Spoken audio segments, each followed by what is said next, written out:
You got it. Hello, sports fans. It is Wednesday, October the 22nd, the year 2013. And as usual, a lot to get to in the sports world, so let's get it going right now. And we are ready for week number 9 of the college football season. And once again, we are joined by the guru, Joe Spano from Sirius Satellite Radio. If you look at some of those picks, I don't know that guru would exactly be the right word. It's been a topsy-turvy college football season, but I've got to tell you, it's also been a great one. We've hit a lot of predictions right, but man, if you look over these last couple of weeks, boy, have we misfired on a lot. Every college football season has a week or two where it just blows up, where they call it Upset Saturday, where just everything blows up all at once. And the last 2 weeks, that has happened. Right. Especially not so much this past Saturday, but the previous Saturday, where there were 6 or 7 distinct upsets that really changed the tone of the college football season. You add in a couple of the big games that were played this past weekend, and you're starting to see the landscape in college football. You're getting a clearer picture. Yeah, you're getting and that's a good word for it. You are getting a much clearer picture. 2 weeks ago, we were talking and we were saying, wow, there's an awful lot of undefeated teams. I think I said 16, yeah. And it's going to take some work for all this to sort itself out. Well, now we're 2 weeks later, and we're a lot closer to really having it sorted out, and there's a lot more football left to be played, and a lot of these undefeated teams still have some real challenges on their plate, not only playing each other, but also playing quality one-loss competition that could really upend their seasons. So it's going to be interesting from here, and the landscape's getting clearer and clearer. You just wonder, come the BCS title game or the end of the regular season and the conference championships, how clear will it actually be? Will it be just 2 undefeateds? Will it be only 1? Will it be 4? Will it be 5? That all remains to be seen. It always seems muddled. It never seems to be just 2. It seems to be the 3, 4, 5. It never seems or to 1. Or one. And then what happens is you get 1. Or none. Right. And then you have one of this where you have a whole bunch of one-loss teams. Right. And now we arbitrarily have to decide which one-loss team is better than the other one-loss team. Absolutely. And now the BCS is out, and already you have Florida State ranked ahead of Oregon in the BCS. That really shocked me. It did, right? And Florida State was great this past Because weekend. I've done a lot of work on my radio shows, and I've had a lot of guests on in conjunction with the UPS Performance Index. I don't know if you're that familiar with it. It's one of the other indexes out there, or indices out there that measure the performance of college football teams, like the BCS standings and like all the other polls. Well, I've had Kirk Herbstreit on because of it, the legendary Phil Steele of all those old-school football college football magazines. I've had them on, amongst others on, to talk about this UPS College Football Index. And that index, as of last week, before this past weekend's games were played, had Oregon in the top spot. So all of a sudden, the BCS rankings come out, and Oregon's not only not 1, which I didn't think they would be. I certainly thought they would be 2. I never thought, even as good a win as Florida State had, that they would bypass Oregon in the BCS rankings and drop Oregon all the way to 3. Now, the one thing about that is, Oregon's schedule is tougher going forward. So to me, it doesn't really matter where you are right now. If Oregon runs the table and so does Florida State, Oregon's going to jump them. You think so? I definitely think so. In looking at this is something I was unsure about. I know Oregon's still got quite a gauntlet left the rest of the way. They've still got UCLA. Stanford. They've still got Stanford. They have the Civil War with Oregon State. And they have the Pac-12 championship game. And if the Pac-12 championship game goes a certain way, it could be an unranked opponent in that, which could hurt them. I mean, as it stands now, it could either be UCLA or it could be Arizona State. Right. And if it's Arizona State, I'm not sure they'll be ranked when they play, and that could hurt them. And I know Florida State's schedule the rest of the way here is a bit easier. They have Miami. They have Miami, which is undefeated and legit. I don't think they're as good as Florida State or some of the other undefeated. A lot of injuries. But they are an undefeated team. They do. Do they play Florida? Oh, they already played. They play Florida. At right? Florida, they play the end of the year, and then they have the championship game, the Which would ACC. probably be against Va Tech. Va Which, Tech. while I don't think Tech's great, they probably will be ranked. Yeah, they have a decent record. I don't know if the schedules of the two clubs will be enough for Oregon to necessarily jump Florida State. That's what I've been wondering myself. See, to me, the ACC bottom is so Oh, light it's putrid. that I think the Pac-12 overall, top to bottom, is going to give Oregon the jump over Florida Wait, I State. mean, really, outside of Colorado. Sorry, guys out there in Boulder, but add them to the list. Yeah. Outside of Colorado, who's truly awful in the Pac-12? I was saying the same thing. They're You all know, pretty Washington decent. State's improving under Mike Leach. You may not like him, and he's not No, a classy guy, but he's a hell of a football They're coach. decent. Arizona is decent. Arizona State is decent. Utah, we've talked Your about. nemesis, yeah, right? you know. Utah. Every time I pick against them, they show me. Cal is awful. Cal is awful. Right, Cal is awful. But that's only two teams that are truly bottom. Everybody else is pretty decent or better. Right. When you look at the ACC, you've got a bottom of BC and Wake Forest and Duke and North Carolina, Virginia. Right. It really is a very top-heavy conference. Plus, Florida State's going to get hurt because Florida is not great this year. That's usually And with their injuries, they're only going to get they're worse. fading out of it badly. I mean, so they're not going to pick up anything with playing Florida, which they usually would. So I think, to me personally, I think Oregon runs the table, Florida State runs the table, and Alabama runs the table. I think you got Alabama playing Oregon. I think Florida State would be left out. Okay, I'm inclined to agree. I'm not sure, though. With Florida State initially being 3, and I know it's close, the leapfrog could be interesting.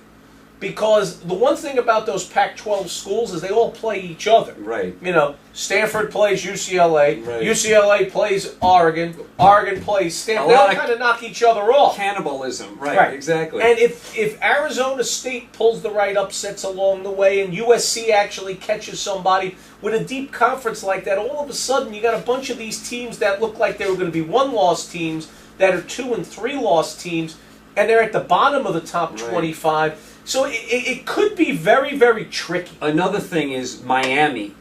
I think they're going to lose to Florida State, but how many do they lose after Florida State? They have a ton. They're so banged up. They're as banged up as any team in the country outside of maybe Georgia and Florida. They could have easily lost to North Carolina. They were pretty awful. They could have lost that game. So I think they're going to lose not only to Florida State, but then how many hits do they take down the line, which also affects the whole thing. It because, by the way, as they keep calculating, it's not so much what the team was ranked when you played them.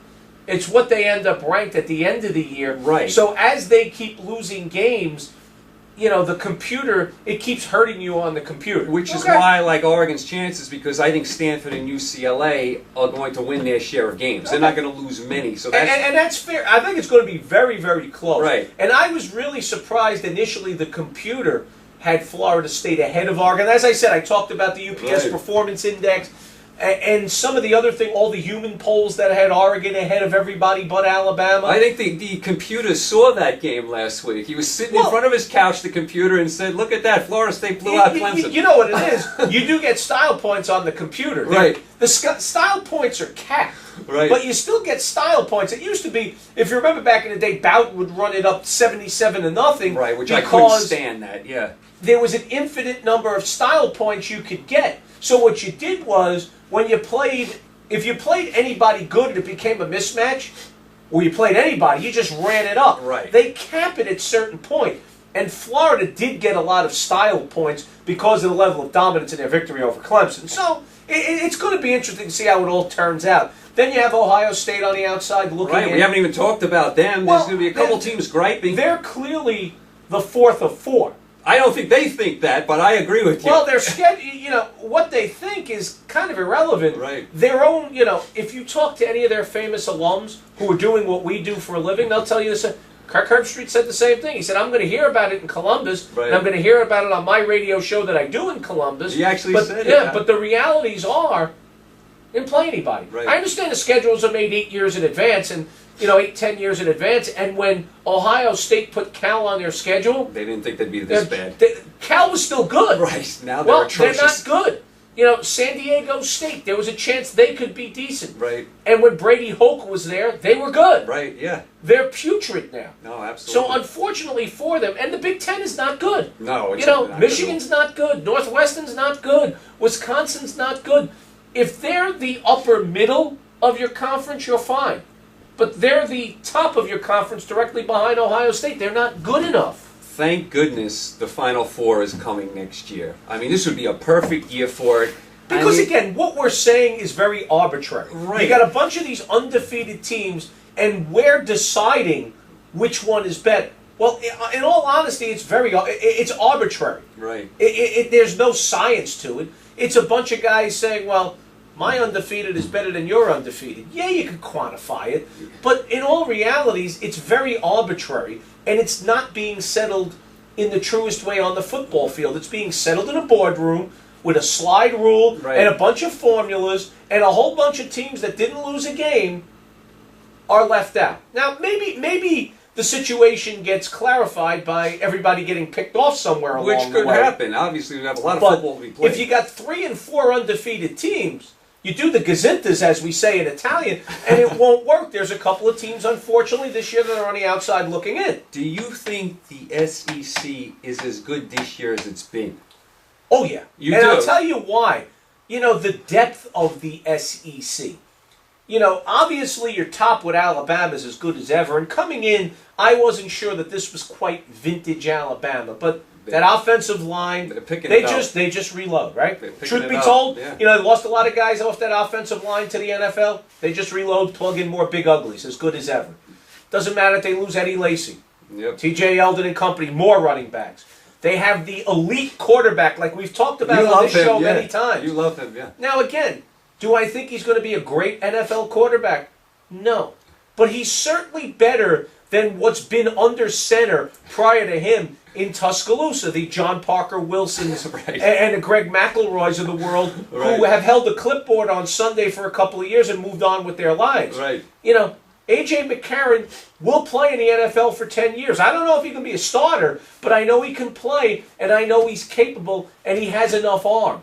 So you've got an elite quarterback, a stable of running backs, weapons on the outside, an offensive line that's reloaded. My big concern coming in was their defense. Was it a vintage Alabama defense? In the beginning of the year, it didn't look like it. They're picking up, though. They're really picking it up, you know, shutting out Ole Miss and all the other things that they've done. So when I look at that football team, them at the top, they're the best. To me, they're the best team in America. I agree. And the ranking set, you know, bears that out to this point. But then you look at the rest of the SEC, and you have an undefeated Missouri, who up until last week I didn't believe it because they hadn't played anybody. But you look at what they did against Georgia, and then what they did against Florida. That makes me a believer. I agree. I make fun of South Carolina, but they're pretty good.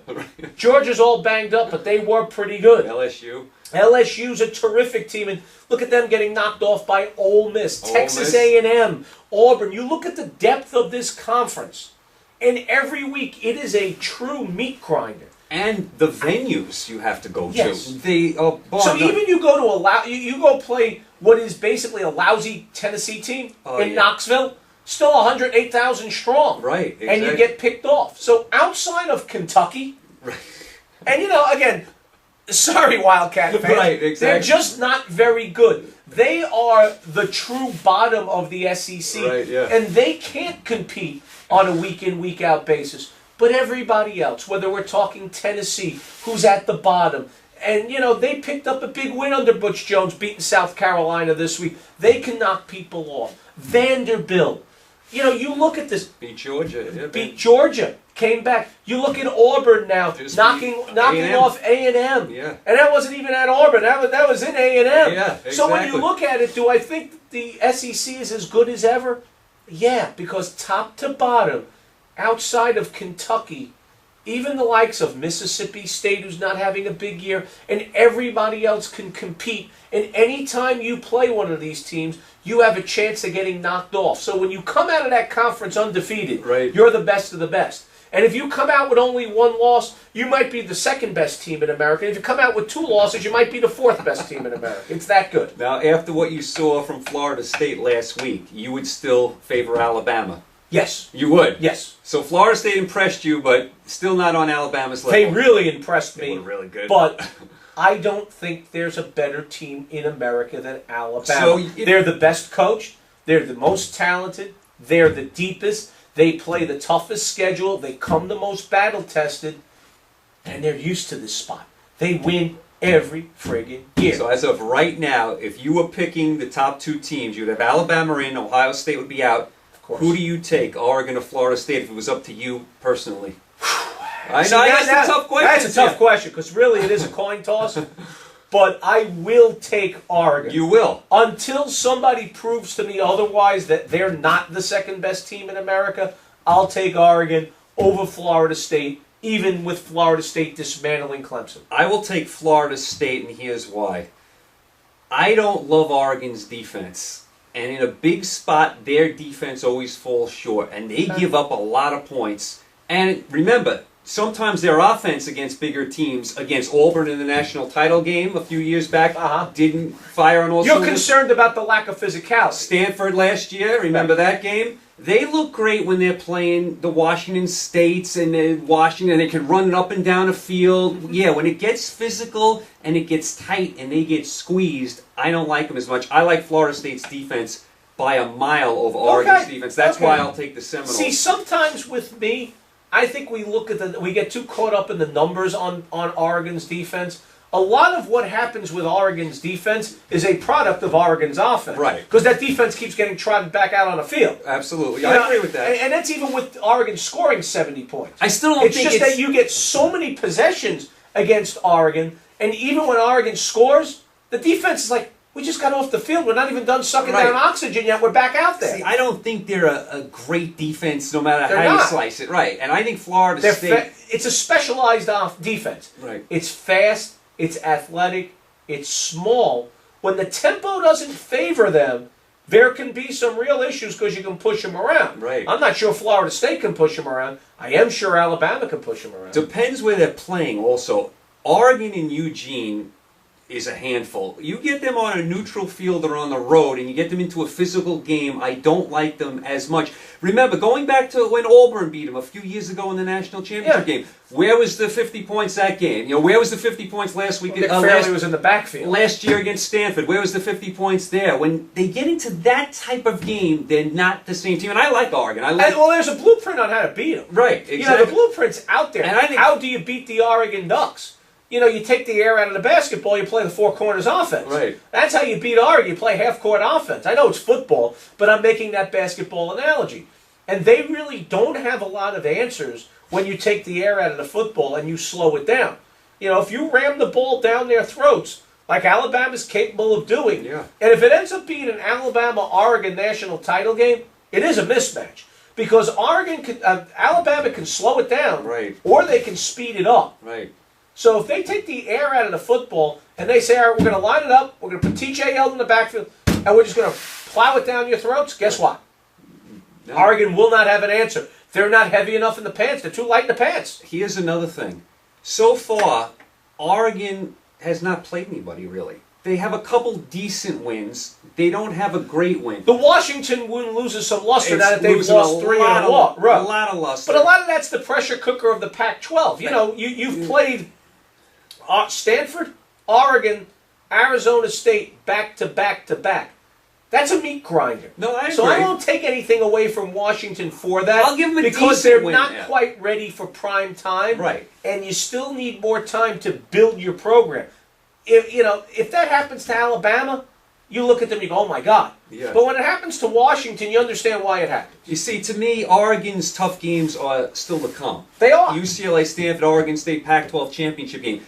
Florida State just destroyed Clemson at Clemson. And that was their toughest game. 51 points at Death Valley. That's never been done before. I mean, Florida State just destroyed them. I love the way Winston, the quarterback, looks. Jameis Winston is a terrific young quarterback, and it is his team already as a freshman. I am holding the spear right now for Florida State over Oregon, but we still have a lot of football to be played. And, as I said, right now I say Oregon over Florida State.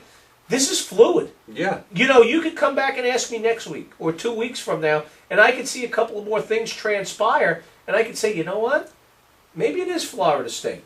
Well, here's what I'll say. But again, should we really be? The bottom line is we shouldn't be. We shouldn't No. have to be having this discussion. No, what we should be discussing is okay. Everybody's getting ready to be in the Final Four or the Final Eight, Right. and they're going to settle it on a football field. Here's what I will say. If I was picking personally, I would take Florida State over Oregon. I will say this, though, looking at the rest of the schedule. If they both go undefeated, I think Oregon will jump them. Okay. That's. And if they both go undefeated and Oregon does jump them, you think that would be fair based on who they will have beaten and the depth of their schedule.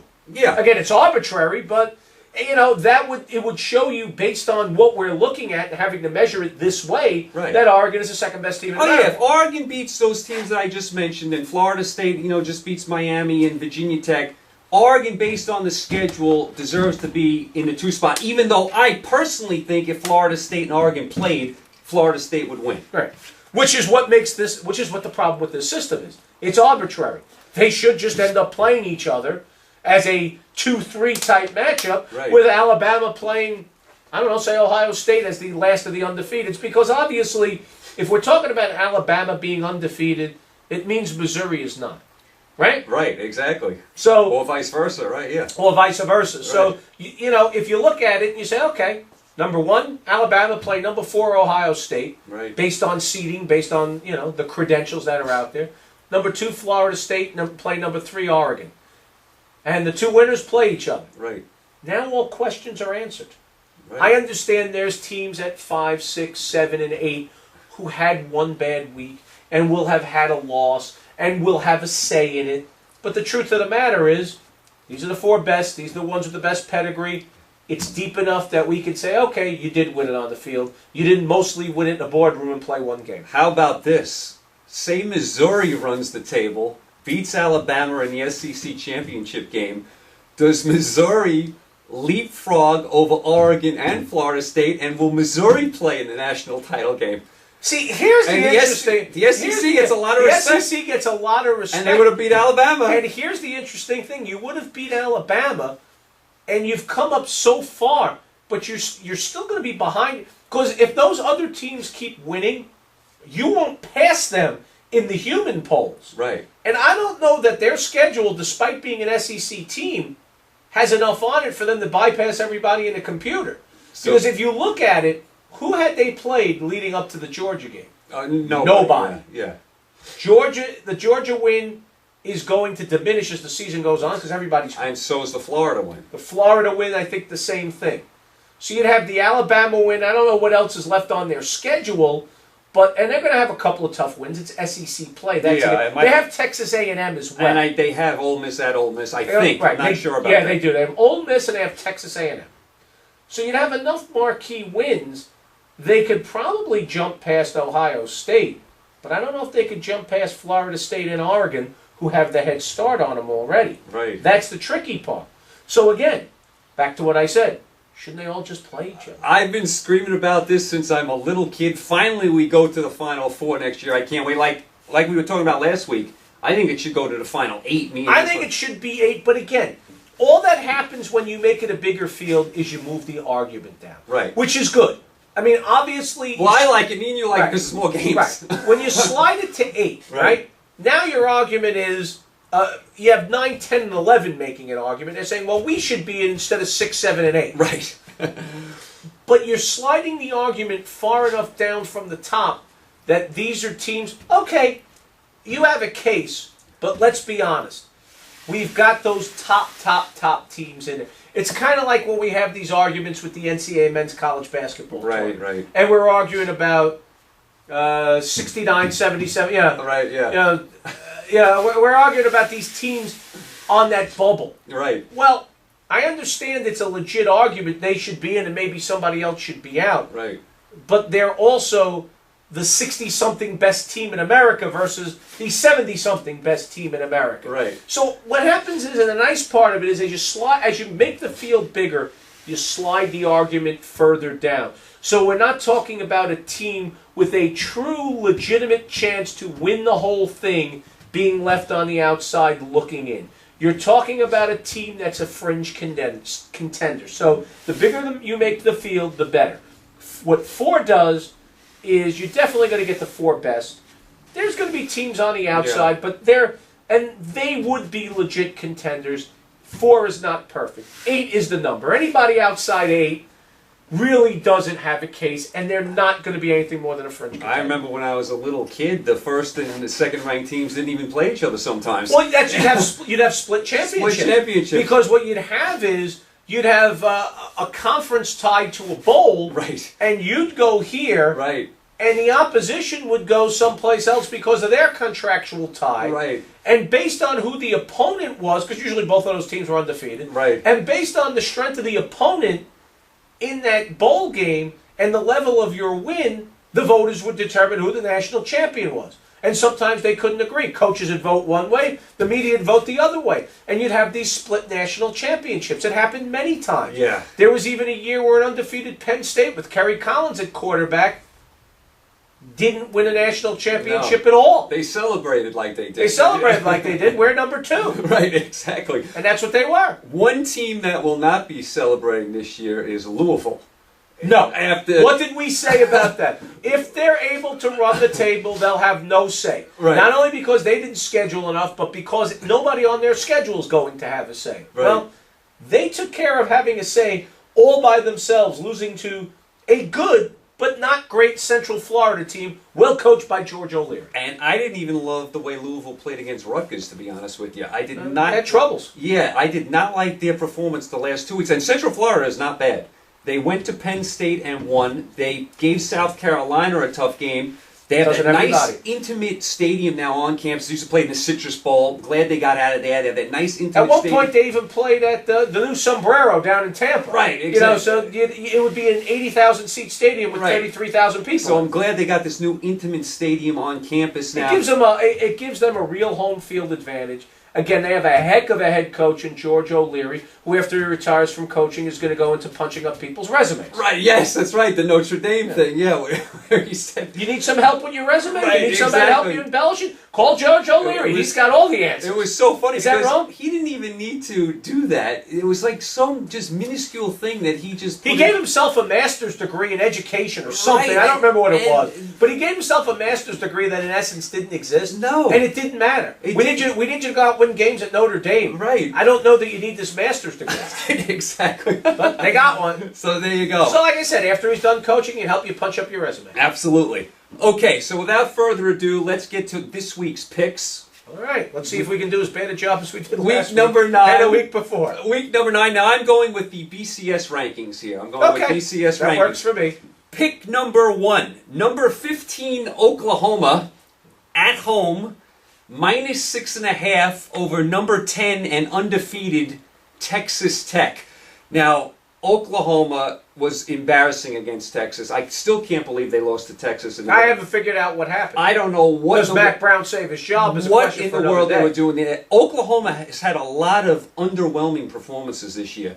Didn't look good against TCU. Didn't look good against Kansas last week. Did not look good against West Virginia in the opener when Right. Bob Stoops inexplicably chooses the young freshman quarterback based on how he looked in fall practice Right. over the Bulldozer. They beat Notre Dame, but had a helping hand from about 1 million Notre Dame turnovers. Well, Tommy Reese was playing quarterback for both Yeah, teams. but like I said, by the time I got down with my popcorn, it was 14-0. Yeah, Reese that- had that thrown was 2 that game, interceptions. yep. So Oklahoma has been spotty at best this year. And when does the pressure, and I'm going to ask this and then we'll get to the pick, when does the pressure go on Bob Stoops the way it is on Mark Richt in Georgia? No, Every year they're looking at Oklahoma, national title contender, national title I agree. contender. They come into the preseason polls in the top 5, and Bob Stoops basically loses 1 or 2 games, and he's not a national title contender by week 7 or 8. Bob Stoops got there, and he was on fire in the first few years he went there.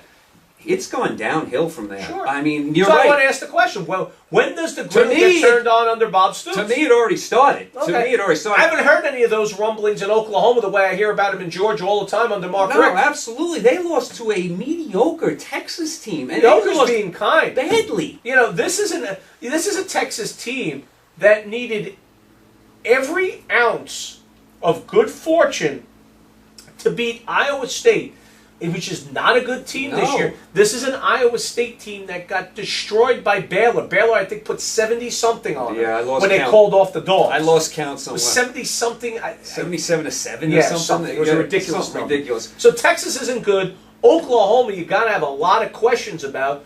I'm not yet a believer in the Red Raiders of Texas Tech because I haven't been impressed with what they've done either, but they haven't won every week. Let me get to Texas Tech's schedule. They have not beaten a top 25 team. Here's who they've beaten. SMU, Stephen F. Austin, Texas State.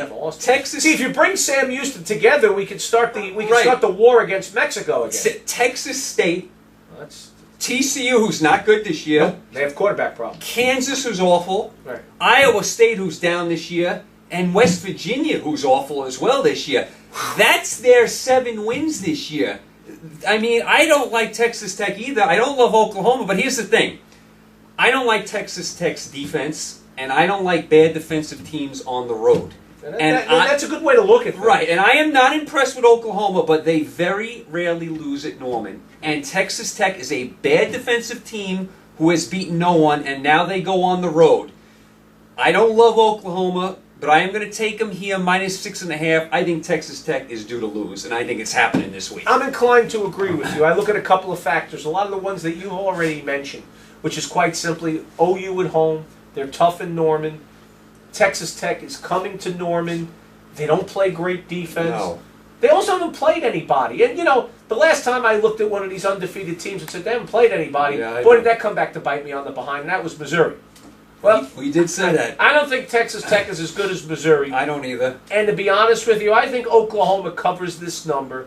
They kind of snuff out Texas Tech dreams of an undefeated season, and they do it by about 14 points. No, I agree. I don't think it's going to be a blowout, but I think Oklahoma's comfortable by about 2 touchdowns. And while Texas Tech is having a very nice year, and Texas Tech is going to be a very nice story, and they'll represent the Big 12 well in a good, solid bowl, they're not national title consideration, and the undefeated dream ends right here in Norman. I agree totally. So we're in agreement on pick number 1. Absolutely. Pick number 2, number 9, Clemson, -13.5. You'd think off of that loss they would have dropped more. Right. Okay. -13.5 at Maryland. Now, Clemson absolutely embarrassed by Florida State. I don't think there's any other way to put it. They were embarrassed on their home field. I have never seen... I've got embarrassment for you. Maryland's lost to an awful Wake Forest team. Oh, I'll let you get to that in a I second. got that written down over here, but I have never seen Clemson Death Valley when the game's still going on. People leaving. There was no one in the stands. Yeah. I mean, this... It looked like one of those blowout NFL games, Right. where they pan to the seats with 7 minutes left in the fourth quarter and there's nobody there. Right. That's really what it looked like, and I've not seen that either. So they were totally embarrassed, humiliated. And by the way, the week before they didn't play great against BC either. Well, but I'll give them a pass on that. They're probably I looking for- figured that was the classic trap game. I remember Florida State played BC as well, and they didn't look particularly good as they were looking ahead to an undefeated Maryland team. Right. So I considered it a classic trap game, and I didn't take any stock in that. Maybe I should have, Right, yeah. because Clemson was very uncreative that week offensively. Taj Boyd didn't look great in that game. Maybe we should have taken a little more out of that than we did. Right. We didn't. We all got fooled, and Florida State opened up a can of whoop-ass on the Tigers. I mean, that was embarrassing. Now, over to Maryland.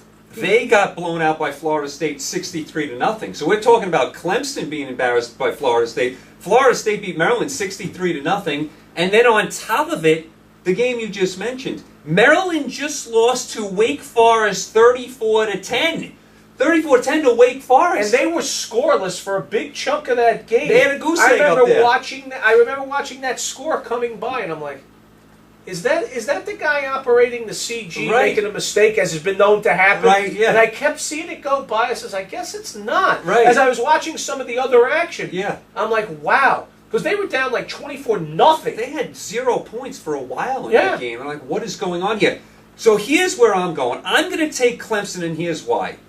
If they have any pride whatsoever, and they were just embarrassed last week, if they have any pride, which I think they do, I think their coach is going to get them up for this game. The Fighting Dabos, baby. I think Clemson is going to show some pride this week and take it out on Maryland. I have no faith in Maryland now. You can't lose to Wake Forest at 34-10. You just can't. 34-10 to a bottom feeder team, Right. In a shallow, it's not a weak ACC, but No. it's a shallow ACC. Right, so I am going to go Clemson -13.5 at Maryland. I think Clemson rebounds. I think they show some pride here. I mean, I would hope they show some pride. After taking that beating, I think they have the perfect opponent here. They should score a bunch of points against Maryland. I think they roll in this game. Game's over at halftime. If I they agree with don't, I'm really concerned about Clemson and where they're heading the rest of this year. Yeah, I mean, I think this is one that's over at halftime.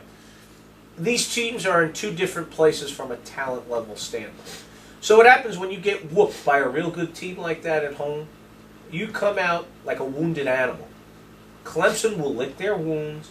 They will come out and they will take on a team that they are vastly superior to, and they will dominate them. And this one will be over at halftime, much the way Florida State Clemson was over at halftime. It sure was. By the way, I have been to Maryland Stadium down there. I Yeah. was in attendance. I sat in the end zone for a Florida State game. And by the way, when I was down there, it was a monsoon rainstorm. By the Nice. way, I sat. So you in were the- sitting there, and did you in have the the- little? Did you have the little plastic? Yeah, and the plastic poncho on. in the end zone, pouring rain, and it was just a deluge there the day I went. So yeah, I did see. Did Florida State put a deluge of points It on was Maryland? closer than we thought. It was a close. It was supposed to be a blowout because of the rain and the elements. It was a Kind of closer evens game. things out, doesn't Yeah, it? Florida State won, but it wasn't a total blowout. So yeah, and then I think the week after, I think Notre Dame beat Florida State. This is when I was a little kid. Yeah, I think so. Yeah, so I was. I've been to a bunch of those Notre Dame games that were supposed to be blowouts, especially when they come east and they play a service academy team. And the next thing you know, you're sitting in the stands and saying,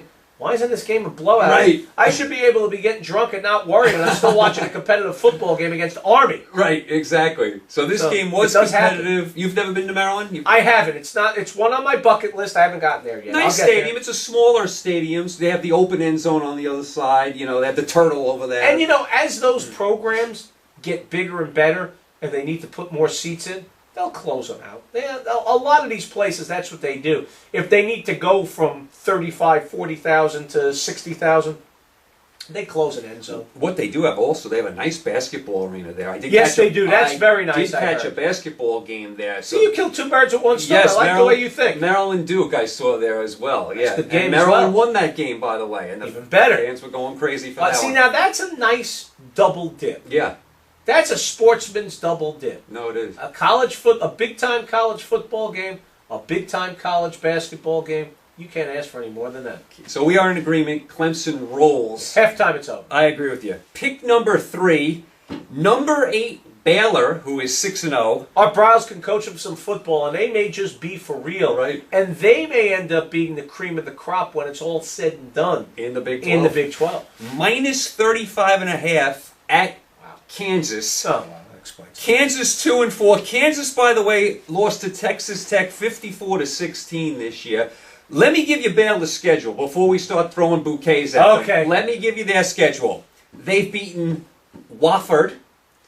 Who's a pretty good basketball program. Right. They're lousy in football, but they're good in basketball if you know anything about them. Buffalo, Who's not good in any sport. Louisiana Monroe, They've picked off Alabama in recent past, but West Virginia, who I seem to mention on everyone's schedule, by the way. West Virginia, because they get beat by everybody. Right. Except Oklahoma State when J.W. Walsh throws 11 interceptions and West Virginia manages to win. Iowa State, who I've mentioned a lot as well, and Kansas State, who's way down this year. They lost to a 1AA team. Right, so that is Baylor's schedule. So before we start throwing bouquets at Baylor, they haven't played anybody, but They're not playing anybody this they're week not either. playing anybody this week. 35.5. Is this a halftime score? As a matter of fact, is this a first quarter score? I wouldn't go that far. Our Browns plays it fast, but there's still only 15 minutes on the clock. This one is another one that's over at halftime. Baylor puts up their 70 plus. Kansas sneaks away with 14 somewhere late I in was this gonna game. say. And Baylor continues to beat the weak sisters of the poor. And eventually we'll see what they're worth when they have to step up against better competition within the Big 12. Does Baylor score 80 points this week is the question. I think it's the only question. Covering, I don't think there's any question. No, I think Baylor rolls in this game. I think, like you said, one of those over by halftime games. Certainly not one that I'm going to be watching. I mean, I'll just watch the score on the bottom. We love Kansas basketball. Kansas football is the direct opposite of Kansas basketball. and it's good. If Charlie Weiss is lucky, he may be able to turn it around. I have my doubts. Right, it's very difficult. It's such a basketball school. I mean, I don't know if he can get it done. I mean, Unless they bring back Gail Sayers. right, exactly. There you go. Well, I won't hold my breath on that. No. There we go. All right, so we're Especially at this age. pick number 4. Number 7, Miami of Florida, undefeated, banged up. Minus 23 over Wake Forest, and the game is down in South Florida. I mean, Wake Forest lost 56-7 to Clemson this year. They've also lost to Louisiana Monroe at home. I mean, Wake Forest is not a good team. I don't think they're a good team anyway. I mean, to me, they're mediocre at best. Miami is all banged up, barely beat North Carolina, but to me, they're in another league than Wake Forest. Are they this banged up? Right, no, I think they're in another league than Wake Forest. I mean, I cannot take Wake Forest here under any circumstances. I just can't. I have to take Miami, even with their plethora of injuries. This is one of those, and it's much like you say, you look at a Wake Forest, you say, wow, look at what they did against Maryland. Right. These are the kind of teams that when they do that out of nowhere, they kind of come crashing back to earth the next week. Now they got to go on the road, take on an undefeated Miami team who, as you said, they're all banged up. There's always issues surrounding the program, but Al Golden can coach. They are talented. Wake Forest just isn't. No, not This at all. is the type of game that Miami can win. Especially being And at win, home. At right, home. and win easily. When they step up against better competition or have to go on the road, those big numbers aren't going to be so easy to cover. I think against this level of competition at home, much like you do, 23 is not going to be a factor. 23, 33, 43, it won't be much of a problem. Oh, yeah, once Miami goes to Florida State, it's all coming crashing down for them. We believe so. A lot of it has to do with injuries as much as anything else. Sure. When you get this banged up, the healthy team is usually the team that wins when they're similar in talent. And by the way, the Miami sanctions came down today, by the way. They Yes. got the reduction in scholarships, but they get to go to the bowls. Right. So a lot of what they imposed upon themselves, that ended up being the lion's share of their sanctions. There's going to be some... Do you agree with everything? The NCAA, The NCAA has botched these investigations so and many it took times. them long enough, by the They way. botched this one. They botched the Shabazz Muhammad one at UCLA. So I had a feeling at some point when they finally did mete out punishment, Right. they were going to kind of take a time-served approach, and that's what they did. I agree with No you. additional sanctions as far as bowl eligibility or postseason eligibility. I didn't see the numbers on the scholarships, but it wasn't significant from what I could tell. I think it was 3 per year. I think it was 9 total for 3 years, 3 per year, something like So that. instead of 85 scholarships, you have 82. Something like that. That's yeah. not bad. Something like So that doesn't hurt you that much. And one of the biggest things, the biggest penalty really was the 5-game suspension of Frank Haith, who no longer coaches there. Right, exactly. He coaches somewhere else. So basically, Miami itself as an institution got time served because of the way the NCAA screwed up this investigation. Right. So what you do is you go punish Frank Haith. Yeah. He gets suspended 5 games. He doesn't coach there anymore. Right. And then the assistants that really were at the heart of this problem, they get the show cause penalty, which means if you want to hire them for your program, you have to go petition the NCAA and show why you should be able to hire them. No, absolutely. It's the same penalty they gave Kelvin Sampson, which is why he's coaching in the NBA. Exactly. It's hard to show the NCAA that I should be able to hire these guys when they get hit with the show cause penalty. Do you think college football players should be paid something, get more than they get now, or you think... They don't get anything now. You know what I mean, a scholarship, more than just a scholarship to play. Well, for a lot of these kids, they're not even going here for the education, Well, so the right. scholarship's worthless. Like, to you think they should get something extra, more, whatever? I absolutely think they should be paid. Now, if you're going to ask me, well, what's the solution? The solution isn't that easy. So as far as, and I've talked about this a lot on my show, what I think the NCAA needs to do is hire minds smarter than their own to figure this out. Because what happens is the NCAA is going to sit there and try and figure this out Well, first of all, they have themselves. to admit that there's Right. someone smarter than them, which they never But, will. so it's a bunch of guys in those funny-looking blazers, and they're going to solve the world's problems. No. Right. For a problem that is this big, because there's so many tentacles to this problem, there's how much do we pay? Number one. Number two, it is college athletics, which means they're scholar athletes. Even those that don't want to be are. Right. So not only do you have to reward on-field performance, you have to reward performance in the classroom. You have to give rewards both ways. You also can't pay the 85th guy on the roster that holds for his buddy, the field goal Right. kicker, the same amount of money as Johnny Manziel. And let me jump that in. doesn't make any sense either. Let me jump in here. Also, do you only pay college football, basketball, or do you pay the women's soccer team? Well, here's the problem. The lacrosse now, team? Title IX comes into it, number one, and the other male sports as well that are non-revenue generating, lacrosse, baseball, etc. What do you do with them? So again, at the end of the day, you've got a huge problem that you have to figure out the answer to. You know what you have to do? I've mentioned this, the NCAA has boatloads of money. Instead of trying to figure it out themselves, hire the Rand Corporation. Right. They're basically a think tank. Right. They take some of the world's smartest minds, Right. give them a budget, lock them in a room, say, okay, here's our dilemma. Right. We have scholar athletes that make our member institutions tens of millions of dollars. They make us tens of millions of dollars. We market their merchandise and don't pay them for it. You know, all Right. these things. And we have one sport that really pulls the wagon, and one that's directly behind it and is on the second row of the horses, Right. and that's basketball. And they generate all our money. All the other sports here, they're a drain on those two sports. Right. They don't generate any revenue. And then we have the women and we have Title IX. So take all this stuff, go in a room, we're going to give you a boatload of money, as much as you need to keep running this, spend a year, think about it, come back with your findings and tell us what to do. Because if you think the guys in the funny blazers Right. in Indianapolis can do it, you're crazy. If you think you and me can do it with that many layers of argument, Right. you're crazy. The Rand Corporation or a company like that, one of the great think tanks in the world, get some of the smartest minds in the world,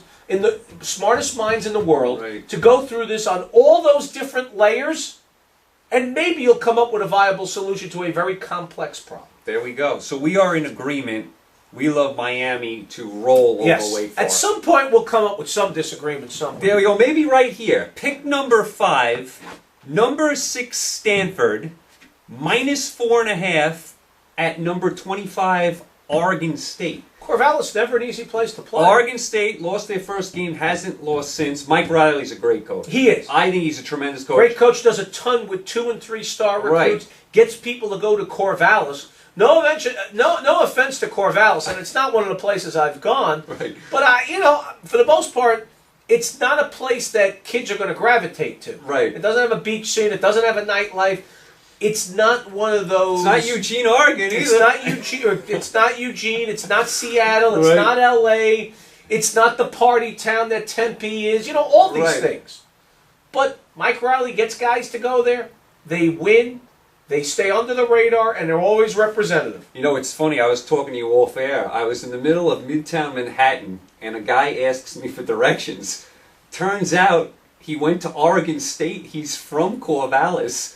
And he gives me his card. He said, "You ever out there? We'll go to a game together." It's got to be a cool place to go. I mean, again, it's not on the list necessarily Right. for me. But, It's not on you know, my bucket list. I didn't want to insult him or right. anything. I've watched games from Corvallis, and it looks like a cool little place Right. to go watch a game. And he had a lot of venom towards Oregon because they think Oregon, all the money, they got, Well, they do. Right, It's Phil Knight University. and they don't like that at Oregon I mean, State. honestly, the rest of the Big 12 has a lot of venom towards Texas, number one, because they got all the money in the conference. Right. And the other team that everybody kind of has venom against is Oklahoma State. Because Right. they're T. Boone Pickens State University. He's Right. the richest guy in the country. He keeps donating more and more money to the stadium and Well, facility.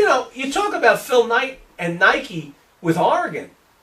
T. Boone Pickens has more money than Phil Knight. Yeah, exactly. T. Boone Pickens is probably the richest guy in this country. Right. Or he's certainly up there.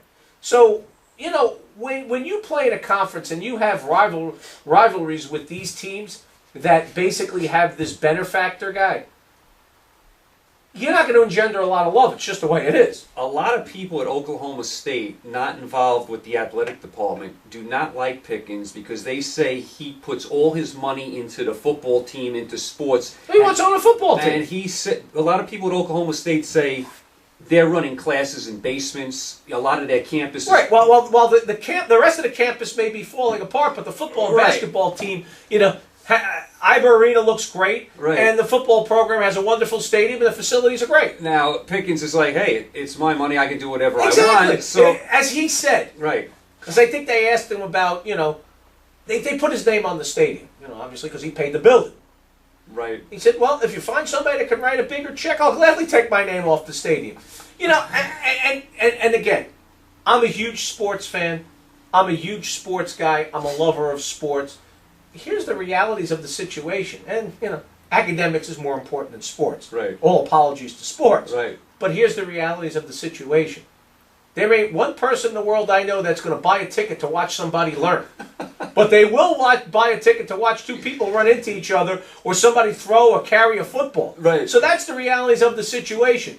T. Boone Pickens wants to be entertained. He's a passionate football fan. He's not a passionate fan of watching people study. No, absolutely. So he does what he wants with his money. No, so as a result, unfortunately for the university, there are a lot of classes being held in poorly lit basements, and the football team has state-of-the-art facilities. There's nothing I can do about it. We were talking Stanford, Oregon State. We're talking Oklahoma State now. We got to reel you back in. Yeah, bring it in. All right, Stanford minus 4.5 at Oregon State. Oregon State, since losing their opener, has not lost.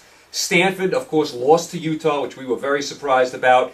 Rebounded nicely and beat UCLA. Really neutralized Brett Hundley in that game. Right. I like Stanford here. I think this is a step way, way up for Oregon State. I mean, Oregon State can handle the Washington States and those type of teams. This is a major step up, and it's only 4.5 points. Now, I know they're home, but I like Stanford's team. I know they lost to Utah on the road. I don't think we're going to have a repeat performance of that. I think they learned from that. They rebounded and beat UCLA. I think they had their one loss. I think they come out here and they whip it around against Oregon State. I think, if I'm not mistaken, directly behind Oregon State on Stanford's schedule is Oregon. I think you're right. Trap game. I'll give you a shot at a trap. I'll give you a shot at a trap game. I'm not sure I'm all that convinced on this one, but I got a feeling Mike Riley and his Oregon State Beavers do a real good job. That quarterback throws for a ton of yardage. They're going to open it up, chuck it all over the park. They'll keep this one close, cover that number. I don't know that I'm bold enough to say they're going to win outright, but certainly Stanford's going to sweat, and they're not going to quite cover that number. All right, so you like Oregon State here, plus 4.5. I'll take the 4.5. I dare to be different. So you like the Beavers. That big, the Beavers, the Fighting Beavers of Oregon State from insert joke here. But I'm not touching that insert one. joke here, and we love Corvallis. We'll just say this. I love Corvallis. There you go, absolutely. Okay, pick number 6. Number 5, Missouri, who's come out of nowhere, and they are 7-0 undefeated off their win against Florida last week. Minus 2.5 against South Carolina, and this game is in Missouri. And oh, by the way, it doesn't matter where it's in Columbia.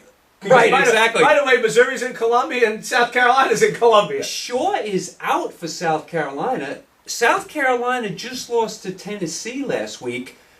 Why is this spread only 2.5? I think Missouri is going to win this game by about 10 points. I hope there's nothing that some smarts know that I don't. But I can't see. Now listen, the Missouri starting quarterback is out, but this young freshman filled in nicely. Understand, the redshirt freshman Matty Mock was a very heralded prospect. This was one of the top quarterback prospects in the country when he went to Missouri. He's a little undersized, but he's got a big arm, makes plays, can use his legs. They've got Josie, the running back, who's a terrific running back. That defensive line is big and physical. When I look at these teams, I see too many weapons on Missouri. I agree. What about that stable of wide receivers that are all... They have the little guy who's 6'1". Everybody else is 6'4" and better, and they all run like the wind. And Matty Mock, as he settled in, he started doing a better job getting the ball out a little faster. Early in the game, he was having trouble getting the ball out quickly. Right. But I like that they're a balanced attack. They run it. They throw it. They've got skilled position players that can help Matty Mock. Matty Mock's a big-time quarterback. Connor Shaw is out for South Carolina. Right. Dylan Thompson's a solid veteran backup. And he's also listed as questionable, Right. But they're saying he's got to play. He will. They don't have any other answer. He will play, but he's a banged up solid too. veteran. But what happens when Dylan Thompson comes in the game is they no longer have the dual threat at quarterback. He's a drop-back passer. A lot of the read option elements as far as the run threat are eliminated, and it really changes the complexion of their offense. So I think when you put all this together, the overhyped South Carolina defense, the overhyped Jadeveon Clowney, Right.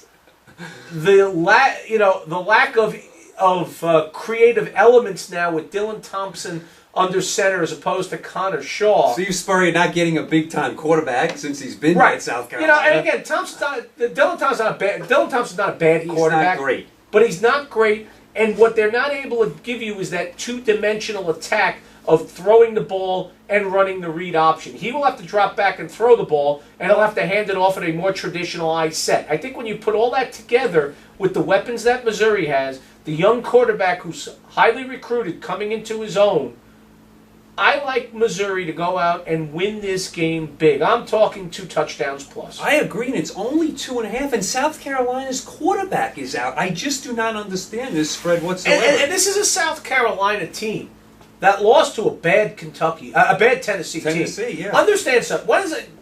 Tennessee hadn't won a conference game in a long, long time. Almost beat Georgia. Right. Could I have beat understand. Georgia. I understand. It's a good win for Butch Jones and a good way to turn things around. But if you notice with Tennessee, there's a lack of depth of personnel there. And when you've watched them this year, outside of the Oregon game, they've been competitive in some games for about 2.5 quarters, and then they fall by the wayside. For them to compete for 4 quarters with South Carolina tells you something about South Carolina. No, absolutely. They're not ready for prime time. Missouri's a prime time team. They've shown it with the win against Georgia, the win against Florida. South Carolina's not going to have enough answers without their quarterback. No, I agree totally. I like Missouri to win this one by 2 touchdowns. I think they're going to win comfortably. And here's Missouri's schedule the rest of the way. I did write it down. They have South Carolina at home this week, Right. home for Tennessee, at Kentucky, at Ole Miss. That'll be a tough game. That's a tough one.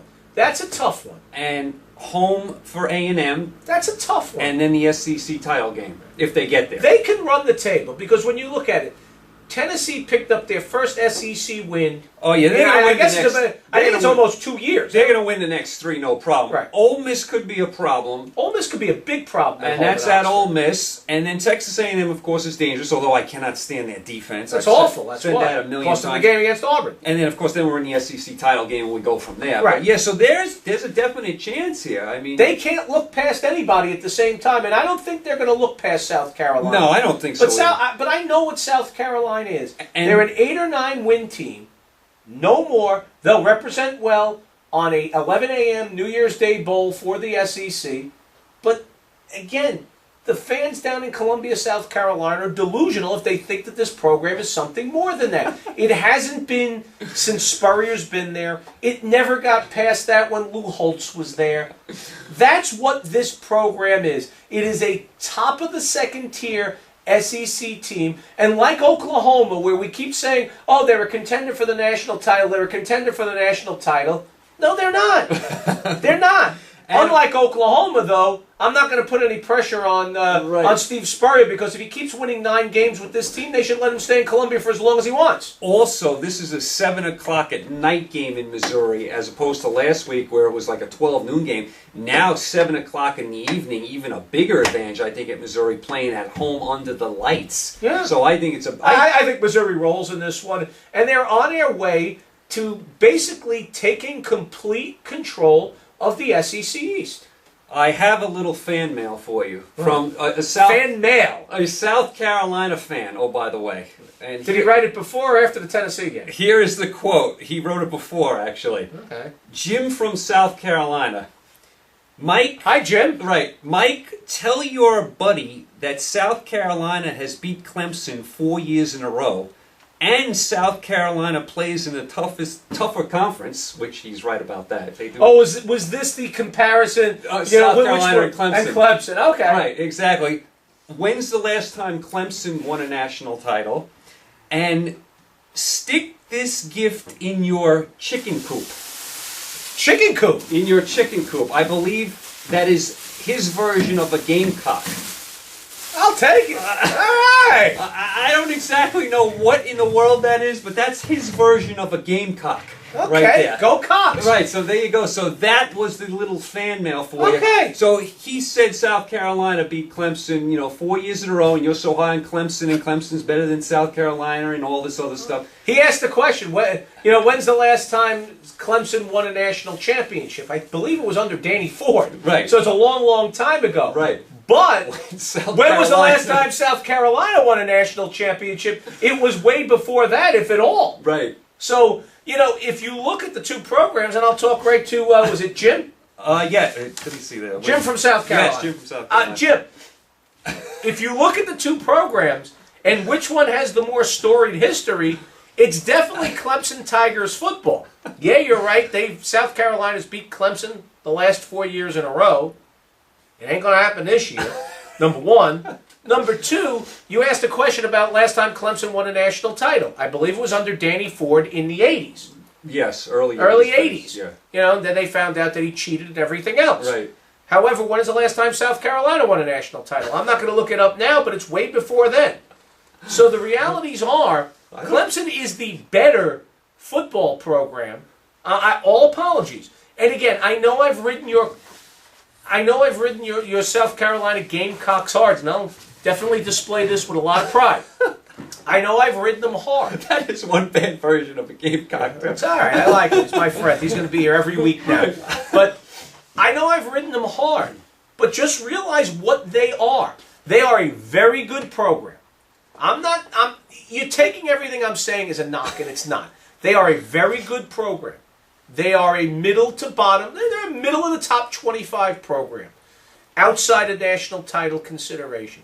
They'll go to a good solid bowl game, not a BCS bowl game. Every once in a while, when the SEC East is down, they can jump up and get to the SEC championship game and lose to Alabama or LSU. You know, that's a good point. Before you go on, I don't think South Carolina's ever won the SEC championship.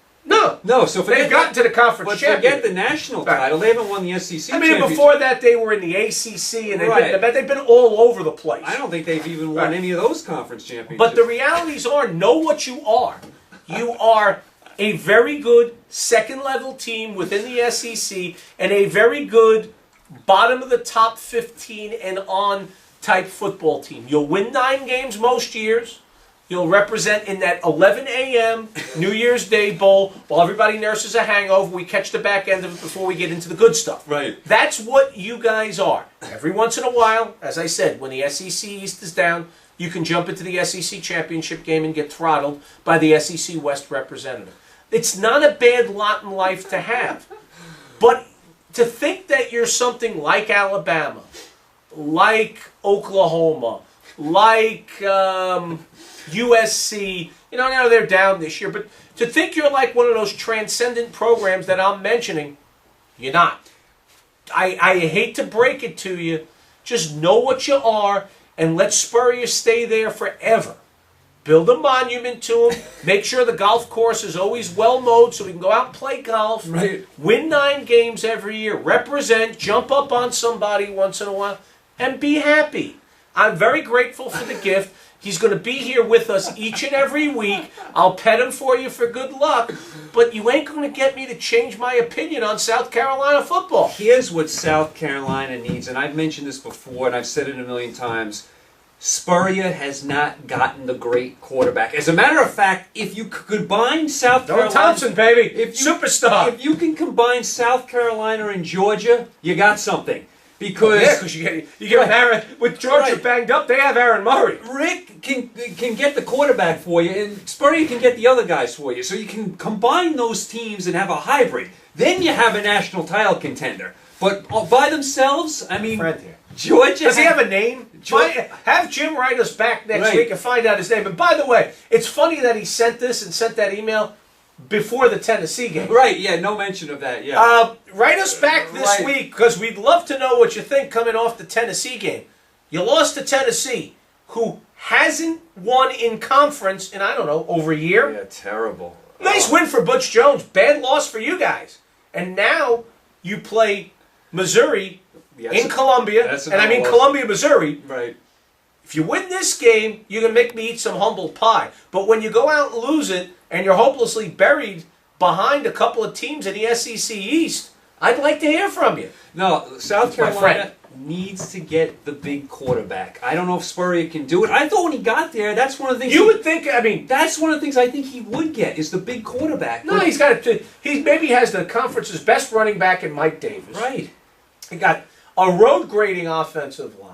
You got a stud in Jadeveon Clowney when he decides to play. They usually have a good, solid defense. I mean, they're a good team. He never got the elite quarterback. And maybe if he had that elite quarterback, it'd all change, and we'd be talking about them the way we talk about Texas A&M. And George is the opposite to me. They have the quarterback, and they don't have any defense or anything else. Plus, they're all banged up. But they always seem to lose that big game. They always lose a big. And you know what? Clemson can kind of be in that group too. They sometimes lose the big game every year too. Yeah. I don't want to throw them in with the South Carolina argument because I don't want to get him more infuriated. Well, no, let him get infuriated. I like him. I mean, No. the little Gamecock here is my friend.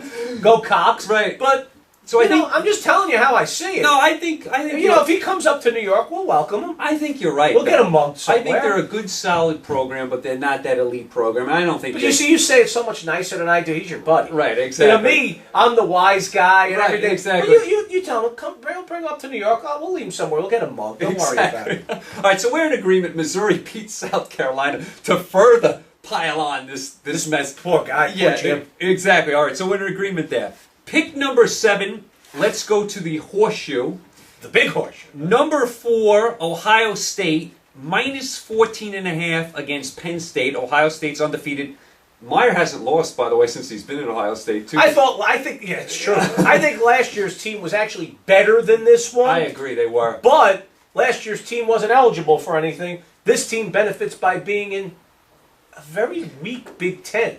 But I wasn't impressed last week. No. They had a lot of trouble with Iowa. We'll get to that in a second. Penn State is 4-2, had the wild win against Michigan a couple weeks ago. It was a great game, wasn't it? Michigan's up 10 points with a few minutes to go. Coughs that up. Then Michigan's field goal kicker misses about 150 field goals in the overtime. They had a bunch of chances to win it. I mean, a million. How good's that quarterback for Penn State, though? Christian Hackenberg, who was a big-time recruit. And we love the coach at Penn State, too. For O'Brien at Penn State. He's a terrific coach. He can flat-out recruit. And I promise you this, Christian Hackenberg is going to be playing on Sundays. Yeah, You heard it here first. No, I would agree with you. But in this particular game, I think Penn State's over their head. I mean, Ohio State is home. I mean, I think Ohio State wins this game by about 21 points. I mean, I respect everything Penn State's doing. I like what the coach is doing. I like the quarterback. I like the rally against Michigan. On the road against Ohio State, who's just better. They have more talent than Penn State. It's deeper. Right. It's more talent. They got a quarterback and a backup quarterback that's almost as good. So if you knock their quarterback out of the game, it doesn't matter. And they got speed all over the football field. They also have a terrific coach that's won everywhere he's gone. They're at home. And as good as Christian Hackenberg is, it's not that it's 11-on-1. That would be exaggerating. But you're right. You know, a team like Penn State, when they got to step up and play teams like Ohio State, they don't have the depth of talent to compete for 4 quarters. Then they have to go on the road. Hackenberg's a special player. He levels the playing field against teams like Michigan, but he ain't leveling the playing field against Ohio State. So I'm in lockstep with you. No, and Michigan was up 10 against Penn State, with a few minutes to go. Ohio State's not going to let a lead like that get away from them here in this time. No, look at how much trouble they had with Iowa. That game was tied after 3 quarters. It was. And I didn't watch that game. There was so much on, and I had TVs all over the place. Right, yeah. I still ran out of TVs. But I saw that They got it going in the fourth quarter. I saw that trail on the bottom. I'm like, wow, this is weird. And I'd see the highlights come on, and then I'd switch over to the buzzer beater channel, ESPN. Yeah. I was all over the place, but I didn't get to pay a ton of attention. I was never worried Ohio State was going to lose. I thought they'd pull it out. I was watching this, and, you thought and it was lose. way too close for comfort. It was tied after 3 quarters. Well, they put their foot on the accelerator in the 4th quarter, and they won by 10. But I give the Hawkeyes an awful lot of credit. They battled hard. They were outmatched and outclassed, but they battled hard and gave Ohio State everything they wanted. They did. So we're in agreement, though. Ohio State should roll this game. We don't have a lot of disagreement, which means everybody should bet the opposite and go make some money. Well, you know why? A lot of the games this week are very big spreads where the big teams are playing the lesser teams. And in college football, those big spreads, by late in the game, the better team usually just wears it down because of the pace of college football and the number of possessions that an offense gets. You can just kind of step on the accelerator. Next thing you know, it's 55-3. Right, and a few teams have off this week. Then a few other teams are playing like the really bad teams. Like somebody's playing Furman this week, and so. Well, those are the payoff games. It's the break in the middle of your conference schedule to recharge your battery. It's a homecoming game, and right, exactly. Then you go back to the grind of your conference schedule. Every team has it within a big conference. But since you brought up Iowa, we have more fan mail. Since you have insulted the people in Iowa City, I got more fan mail. Iowa City's a nice place as long as you don't have to live there. Oh my goodness. All right, Tom from Iowa. Hey Joe, ever think the coach of Iowa actually likes being there? Maybe he loves college football and not pro football. Maybe he loves living and working at Iowa. Maybe he is happy there. And you don't mess with happy.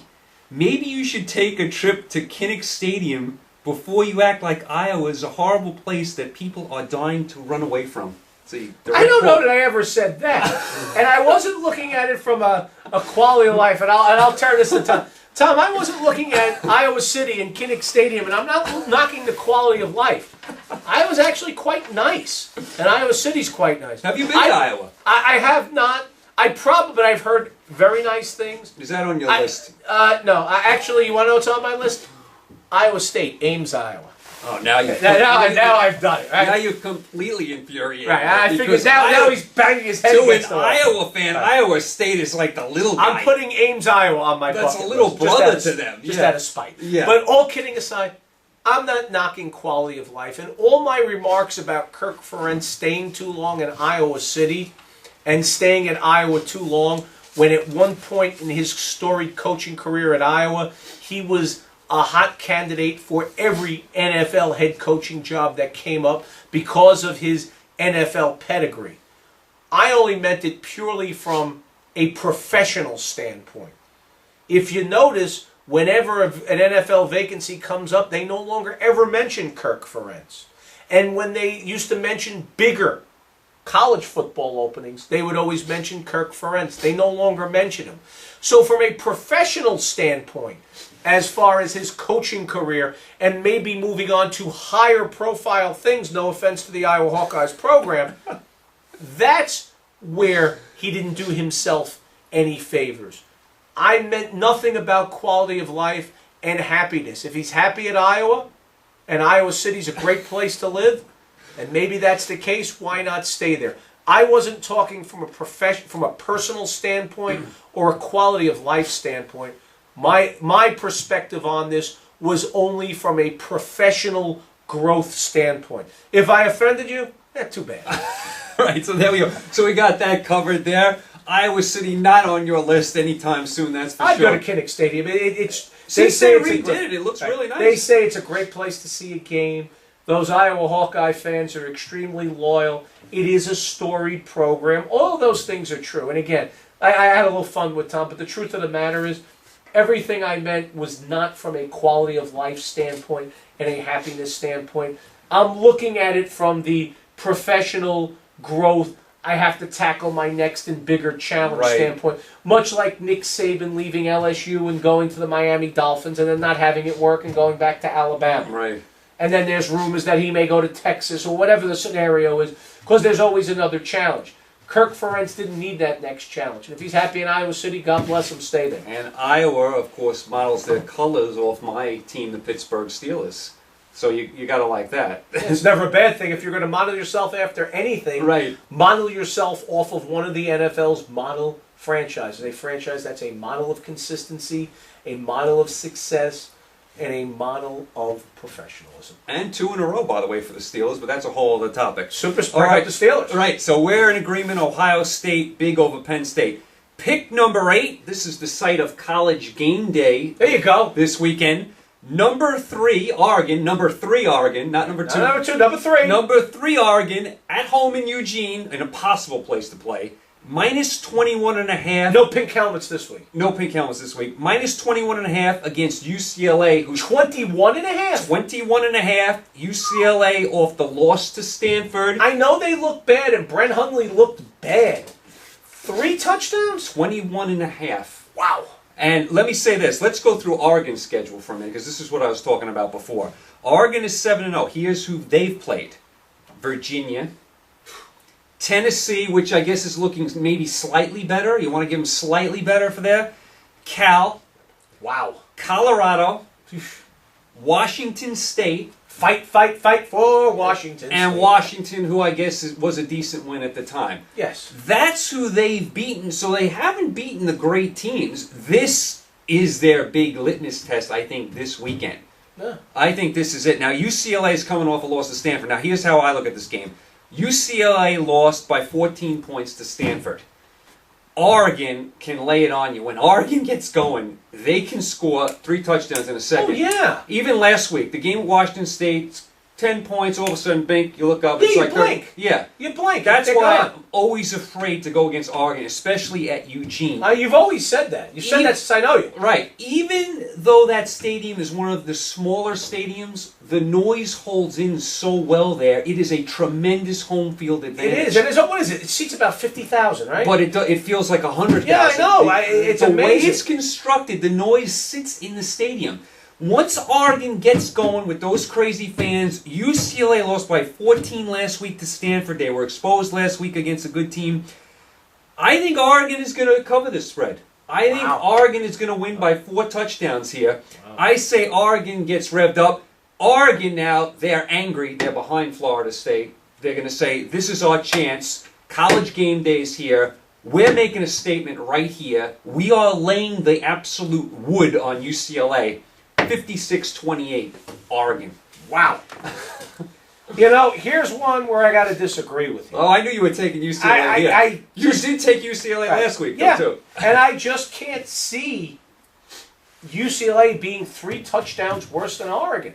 Even in Eugene, with all that talent, you look at every mock draft, and you look at the first half of the first round, it's dotted with UCLA guys led by Brett Hundley, who was awful. A lot of pros on that team. Potentially. Right. Potential pros. Hundley was awful last week. Do I see... He got destroyed by Kevin Hogan. Yeah, it was not It's good. not going to happen 2 weeks in a row. I won't predict the out-and-outright upset. You're not going out and saying UCLA is going to win this game. Now, I'm not saying they're going to win it outright. So but, man, I got 3 touchdowns to play with. 21.5. I'll take the 3 touchdowns. You want the bet? Here's the prop bet. Again, we go back to my favorite thing. Tease numbers, move them around. Right. 2-team tease bet. Tease UCLA up to a 29-point underdog. Tease the total down and take the over. Right. Yeah. So that's how You'll win 2 bets. Right. That's how you would go. You win both. You need both of them to win. But that's a sure way to get paid because once you tease that number down 7 points, they'll be way over at the pace this game is going to go. But you also get 29 points to play with. UCLA's too good to lose to anybody, even Oregon in Eugene by 29. See, I like Oregon here because with College game day being there, with Florida State jumping them in the polls, I think Oregon is going to look to make a statement. And well, I know UCLA has to make a statement as well. And their season, their right. chance at going undefeated and being in the title chase, it's out. So now all you have left for your season is knock off Oregon. Right. And then knock off USC and control Los Angeles. What else is left? And go to Rose Bowl. And here's another thing about Oregon. They are one of these run-it-up teams. Oh, yeah. They like to run up They the like score. style points. No, they like to run up the score. So if it's around 20 points with 5 minutes to go... They'll put it 7 more. Right. That's why... Or in their case, 8. I like them here as well. I think they're really going to lay it on UCLA here. Okay. Plus, another factor, UCLA just played the physical Stanford team. I think that's going to take something out of UCLA. I think Stanford beat them up a little bit. So Okay. I think they kind of tenderized them a little bit. We've seen the hangover effect of playing physical Stanford. Right. Look what happened when Washington Right, and I mentioned played that. Stanford, and then had to go play Oregon, and that was in Seattle. Right. And the track meet was on in the second half. So I think, UCLA, playing Stanford last week, Stanford tenderized them a little bit, and now Oregon's just going to lay the wood on them. Okay. Now UCLA will get their points. They'll get their 28. Oregon will get 56 All in right. this game. I'm going to take the number because it's a big enough number. It is a big enough I'm number. not willing to predict an outright win for UCLA off of what I saw last week and what I think Oregon may be, but I certainly think that number is big enough that I like that number and I'll take those points. There we go. So we're in disagreement on the points. Gotta have some disagreement. We got a couple of them there. All right, pick number 9, number 2, Florida State. Number 2. At home. Could they be on their way to number 1? Right. At home. I was gonna give another version Right. of number 1, but I didn't do that. At home, minus 29 against NC State. Now, of course, Florida State off the blowout against Clemson. NC State, let's go through their schedule. Mike Glennon isn't their quarterback anymore. He's the quarterback at Tampa Bay. Right. Now, so. Here, NC State has beaten Louisiana Tech, Richmond, and Central Michigan. That's who they beat. That's a murderer's row if I've ever seen one. They lost to Clemson. They lost to Wake Forest, and here's the kicker. They lost at home to Syracuse. Yes, the same Syracuse team that lost. What was the score to Georgia Tech last week? Was it 56-0? Yeah, something like that. Yeah, that Syracuse team. Syracuse was in it right until they got off the bus. So Syracuse went into Raleigh and beat the Wolfpack. The Wolfpack now go to Tallahassee. Yeah, I know. Do the math, right? Florida State will bombard NC State. I mean, this is going to be like, remember when they beat Maryland 63-0? It's going to be another one of these games. As soon as the spear hits the middle of the field, this game will be over. Good night, NC State. I know you've had your moments against Florida State in the past. This won't be one of them. Florida State, Chief Osceola, roll. Game over by the half. Okay. I'm going to go the other way. Going to give you a little disagreement. Okay. And no, I'm not telling you NC State's winning this game. No. It's a big number. This is one of those games when you come out and you storm the castle the way Florida State did against Clemson, and a lot of people thought you were going to lose that game. Most people did. No, absolutely. And you laid it to Clemson. Now you come out at home. You read how great you are. You look at the BCS standings. We're number 2. Not number 1. You think they're and hungover? we're not number 3. You think they're hungover? There's a little bit of that. I read my press clippings, and I believe I'm that great. So there's that hangover effect. And all of a sudden, I think this one could look a lot like the BC game, where all of a sudden Florida State forgot to play. Now, that was up in BC. Right. And I This understand game is at I understand. Tallahassee. I think it's one of those where it takes Florida State a while to get started, and NC State, for some reason, is stubborn and hangs around. And, Florida State wins it by 2, 3 touchdowns late, but they don't quite cover that number because of that hangover effect. Am I convinced?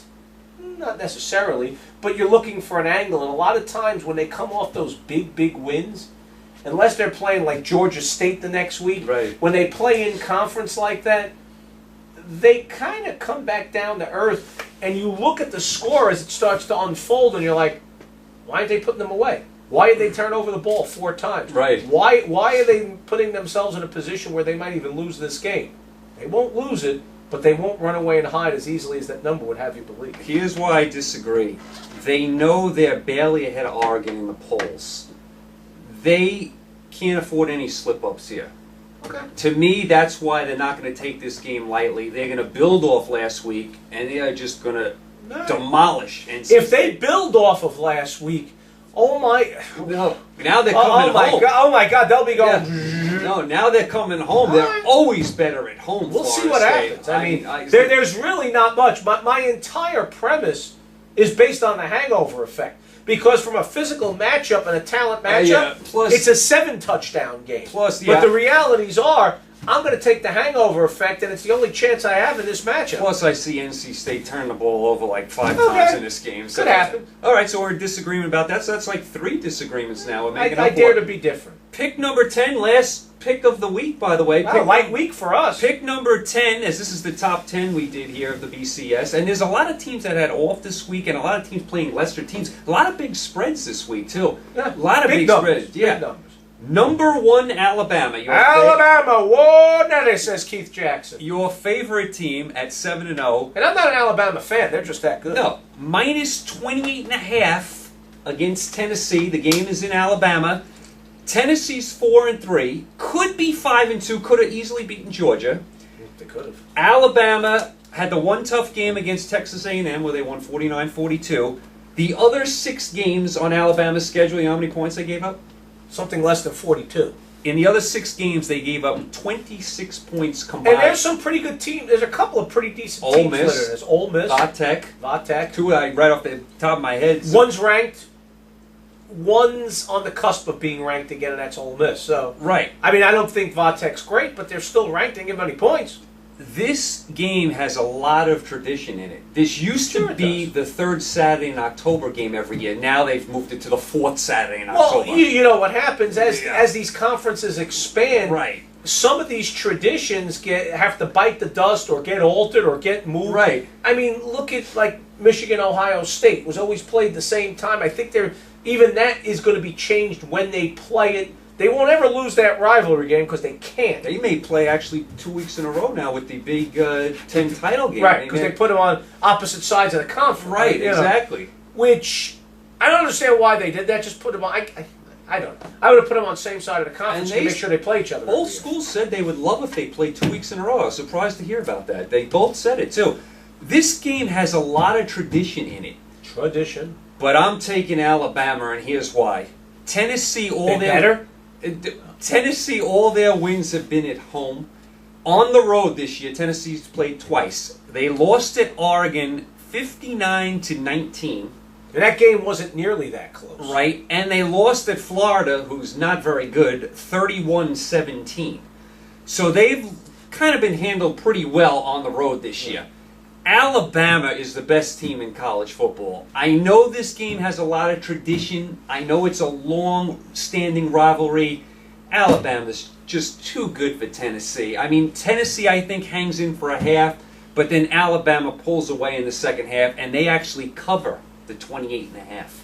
Well, Tennessee got their conference win. Right. Good job, Butch Jones. Congratulations. Right. Happy tidings to all those down there in Knoxville. Right. I love Neyland Stadium. It's a great place. You know, it's a terrific venue. Butch Jones might be the coach to get you there in the not too distant future. You just don't have the horses yet. No. They don't have the horses yet. They seem to have found a quarterback that's not awful. They were having real quarterback issues. No, they earlier. were. They couldn't move the ball from here to there. Yeah. They're getting better, albeit not great quarterback play. And you can get away with what they are, and you can, in Knoxville, bite South Carolina on a rear end. Right. You ain't biting Alabama on a rear end No. in Tuscaloosa. Alabama rolls in this one. These two teams right now are in different places from a talent standpoint. And I have a belief that Butch Jones is the right hire. And he's going to get Knoxville and he's going to get Tennessee back to their prior prominence because I think he's that good of a coach. No, I like him And I too, think yeah. the tradition in Tennessee is that good. Neyland Stadium is a great place to play. And when Tennessee's on, they'll be on TV every week in a big-time way. So I think Tennessee will be back in the not-too-distant future. I just don't think it's this week. No, I agree with you totally. They covered a number easily. No, I agree. It's funny, a lot of big spreads here in the top 10. The only spreads that were kind of small, Stanford, Oregon State was 4.5. The Missouri, South Carolina game was 2.5. And Oklahoma, Texas Tech was 6.5. Everything else was very big numbers this week. So a lot of big teams playing lesser teams this week. So we got a lot of big numbers this week. Yeah, and it's intriguing, you know, and you start to see some things. Sometimes the better team just comes out, steamrolls, covers that big number. Sometimes it's one of those things where there's a trap game, they take an opponent lightly, and they get a little too close for comfort. I don't see very many of those big numbers where the team wins outright. No, because I think the dichotomy in town. If there's one where it might happen, it might be UCLA, but I'm not a believer in that one either. Right, I mean, that would be the only one you would think of. I mean, you can't possibly think any of these other teams are going to win the game outright. I mean, it'd be a real shocker if that happened. I'd be surprised. So a lot of big numbers this week. I mean, college game days in Oregon, the spread's 21.5 points. Yeah, I mean, I think that's a huge number. I mean, I don't think that line is anywhere near that number if you do that line before the Stanford game. Oh, I know no, a lot of people no. think that UCLA was exposed in that Stanford game. I think they rebound here and they're going to be competitive. Yeah, it's interesting because you're right. If there's a game where a team can be upset, the bigger teams, I think it is that game. I think UCLA, but I don't think it's going to happen. But Might not. it's certainly not going to be NC State or any of these other teams winning. So it's a strange week in college football from that standpoint. Right. It's not like last week had just an incredible schedule. Right. This week, And not you so had much. great games. You had Vanderbilt coming back and putting up 17 in the fourth quarter. Oh, At Georgia. home I am so down on against Georgia. Georgia. I am so down. Well, on you it. know, a lot of it's that they're banged up. I know, but this goes on year after year after year with Georgia. And how many years in a row? Now, I know they've beaten Florida the last 2 years. How many years in a row they lose to Florida? Like 20 straight years? Yeah, I mean, they had a big issue they there. have a history of just falling flat on their face in a big game. And again, this year, the first game of the year, they lose to Clemson. That's the typical Georgia game. Absolutely. They've lost to South Carolina sometimes, so they always have a big loss. I'll tell you something else. And, last week, a theme of great game, and it was really, to me, there were some terrific games, and that early in the day SEC schedule had intriguing game after intriguing game. The South Carolina Tennessee game, Missouri, the Missouri game against Florida, and I was watching all three of those games at once. Texas I was watching A&M. Missouri, Florida. I was watching South Carolina, Tennessee, and Georgia Vanderbilt, And then- all at the same time, and then Auburn, Texas A&M. which we didn't talk about. And- Auburn did a great job. Auburn is just outside the top 10. They're at number 11, and they're playing some weakling this year. Is it like one of these Furmans or something But I mean, like that? again, you look at that conference. Look at how deep. Look at how much of a meat grinder it is. And you look at Auburn, they're good. Gus Malzahn can coach. The quarterback can make enough plays with his arm to keep you honest. They've only lost one game. But boy, he can run the football all over the place. And by the way, if you lose enough cornerbacks, he can play two ways, and he can play Right. defensive back for you too. And He they've can be your starting right. corner as well. They've only lost one game. That was in the rain against LSU. And I'll tell you what. Wasn't LSU's no disgrace No, either. that Alabama game at the end of the year is becoming very interesting because that game is at Auburn. Yeah, And you know how And much yeah, respect I have for tough Jordan place to Stadium. play. They're good. Yeah. You know, See, at the beginning of the year, I didn't think that was going to be a big game. no, It is. that's a pitfall for Alabama. Absolutely. That's a big pothole to get past. So, what I saw was some real fun games early. There were a lot of intriguing matchups. Ole It was an Miss, LSU, we didn't even talk about. And that was an incredible game. Yeah. Ole Miss has the lead. LSU comes back. Ole Yeah. Miss kicks the late field goal. The SEC tilts this week were just terrific. And I watched almost all of them. I had TVs all over the place down in the studio. Then I headed out to a place that had multiple TVs. And I had the games on. I watched a ton of these tilts. It was a deep college football schedule with a ton of intriguing matchups and a ton of great games. And then I settled in for the marquee matchups at night, which was Clemson, Florida State, which stunk. Right. I then had Notre Dame and USC on over here. I had the baseball over here. It was really a banner week for college football this past week. And really what it spotlighted was two things to me. Number one, the depth and talent and quality of play of the SEC. Yeah. Because they had so many great matchups this week. That and college football has to get this targeting rule figured out. Oh goodness, how many of First those? play of the game, Oh, targeting foul. Yeah. The starting safety for Florida is out of the game. Right, exactly. Later on in the Georgia game, Oh. targeting foul. Their linebackers out of the game, and they can't afford to lose anything. They were targeting fouls. I think there were about a half a dozen guys I saw get thrown out by 2 o'clock in the afternoon. Right, and then they throw them out. Then they look at it. Then if And they if they find that the targeting call's incorrect, we can't rescind the penalty, Right. but the guy can stay in the game. I know they're doing it for safety, but you're right. Something's got to be done. They got to tweak this a little bit because it just doesn't make any sense. I Right. mean, they're getting thrown out. They go back. So in, but if you're going to replay it, right, and then see that the call was incorrect, rescind the penalty. just for that instance, yeah. I mean, if you I'm not saying we got to review every penalty, No, just but for if you're this- specifically reviewing targeting because of the potential for an ejection from the game, well, if you have reviewed it and determined that the officials made the incorrect call, and you're letting the guy stay in the game, pick up the flag no, too. I agree totally. Reset it and go. I agree with you. Let the play stand or whatever the scenario Oh. was. Flags picked up, no flags, Yeah. second down, whatever it is. Drives me. That's something that does have to change. And I know that they'll review this in the offseason. There's got to be a better way to try and improve player safety around college football than the targeting rule, which I really don't like how it works. No, I agree. So, are you going to any college games this year at all? This year, probably not. You ever go to the national title game? You've been there, right? I've been there several times. This year, I don't think I'm going to be getting down there. If an assignment changes and they send me down, I'm more than happy to go. There you go. You like the national title games you've been to?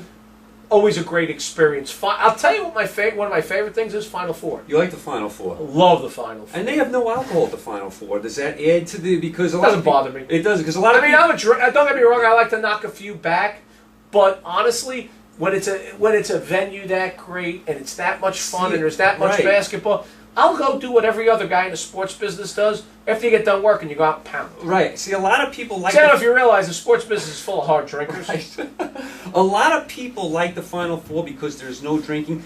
I've had a lot of people tell me they don't like going to stadiums anymore or arenas because the way people act, and most of it's alcohol induced. Sure. And people. Look at that footage from the Jet game where the guy hit the girl. Right, exactly. I was at a Sporting event. I was Relax. at a few years ago a Giant Steeler game, and a Giant fan, and they're some of the classiest fans ever. But you get, Well, they're old. Right. You know, part of the reason Giant fans are so classy is they're all octogenarians. This was It's hard to go and beat somebody up with a hip replacement. This was an older guy, and he picked up a beer right in front of me, and a girl was wearing a Jerome Bettis jersey, and he threw the beer right in her back. See, and there's no call for you want to have fun. And he got picked out and thrown out. I don't know if he's ever allowed back in. I'm saying, it might not be. why would you do something? You want to like know something? And you'll get me on this. You want to have some good-spirited fun with a guy. You go to a Giant game, and there will be a lot of fans of the opposition. It's just the way it is. They're older fans. They keep their tickets, but they give them away a lot. Or they sell them, whatever the scenario. Yeah. You want to have some good-natured fun with a guy wearing or a girl wearing the opposing jersey. I'm all for that. I agree. But once it starts turning into real swearing Right. and throwing of alcohol and throwing of punches, the reality of the situation is quite simple. It's a sporting event. Right. It's supposed to be fun. When it ceases to be fun, there's something wrong with you. No, absolutely. I'm a Dodger fan. I'm still licking my wounds Right. after Kershaw got shelled. What about the Dodgers and the Giants with their fans? Some people have been killed seriously. To me, again, it's a sporting event. Right. Why it's becoming this serious in a world with the number of problems that we have, Right. and the real important things in the world. Sporting events should be an escape and it should be fun. And I understand people with passionate interest in their team. And there's nothing worse sometimes than sitting in a stadium next to your home stadium next to a guy wearing the opposing colors Right. and your team is getting its ass handed to him. Right. And you do want to hit it. But Right. again, it's a sporting event. Put a smile on, have a little fun. And the alcohol makes it worse. So sometimes I'm okay with not drinking. Because I can go to a game and not drink. Right, exactly. I can do a lot of things and not drink. Don't get me wrong, I like a fine beer and I enjoy it. But if it's for the greater good and it keeps all these problems under control, I don't care if nobody drinks. There you go. So no college games for you this year. Probably not. If you had to pick your next game, next venue you would go to, off the top of your head, where do you think you'd go next couple of years? Is it someplace I've never been? Or can it have to be someplace I've How never about been? one of each? One you've Okay. been and one you haven't been. I'll always have a spot by heart to go back to South Bend. I knew I don't Notre think Dame you was can coming in. ever get to South Bend enough times. And the one that I haven't been to yet, I'd go to Eugene. Oh, there we go. Eugene, Oregon. It looks like a great place. The It does. stadium looks tremendous. The And team Oregon's is fun. kind of beautiful and picturesque, at least that part. You of know, it, too. I love what Oregon has done in general. I remember when Oregon was, when I was a little kid, they were the doormat. Yeah, they were doing that at a conference. Now look at them. They're a perennial power every year. And they put up 63 on people. And they owe a lot of it to Mike Bellotti. Oh, Mike absolutely. Bellotti came there and changed everything. Absolutely. And then they got the stadium redone. And so a lot of good stuff. So I'll make that the place I haven't been that I want to go, and that's Eugene, Oregon. The place I have been that I always want to go back to again is South Bend, Indiana. Against who? Against USC. Oh, USA. There we go. Who they just beat, by the way. So Always, that to me, that's the best rivalry that comes in is USC. Yeah. That's So I always want to see that. They used to have that great one with Miami, but that was brief. That That was brief. That was a isn't brief of one. the class of USC or even maybe Michigan, but that rivalry is coming to an end. So Sure. at this point, it would be USC because there aren't that many rivalries left on their schedule just because of the ACC tie-in. Right. So maybe Florida State, but I would definitely, off the top of my head, say USC. There you go, USA. All right, tell the audience where they can find you again. You want to catch me? Catch me. The show is the Spano and Black Attack, nationally syndicated all over the country via the Sports Byline Broadcast Network. Go to www.sportsbyline.com. Check your local listings for time, availability, and an affiliate. And if you're a TV guy, you have cable television all over the country. You can catch me a lot of times on the WPIX Morning News. If it's the day of or the day after a Monday or Thursday night football game where the Giants or Jets are playing, tune into the WPIX Morning News, 6:45 Eastern Time, and I'll give you a preview and a wrap-up of the game. Preview day before, day of, wrap up the day after. That's where you can find me. And you will not be found on the Longhorn Network. No. So you will not find me on the Longhorn Network, and as always, you can see me here with Mike each and every week. It is as much fun as I have it, as much as I pick on people. I love doing it. We have a great time. I love giving you my unique brand of insight, and I love having another outlet where we can talk to all of you. Keep the fan mail coming, both good and bad. I don't mind eating crow and eating humble pie.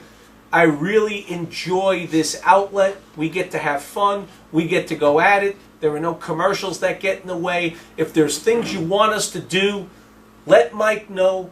We'll do it. We'll be here for you. We have a limitless amount of energy, and we'll give you whatever you want. By the way, tonight is a light sports night now that I think about it. What is the big headline game tonight for anything? Hockey.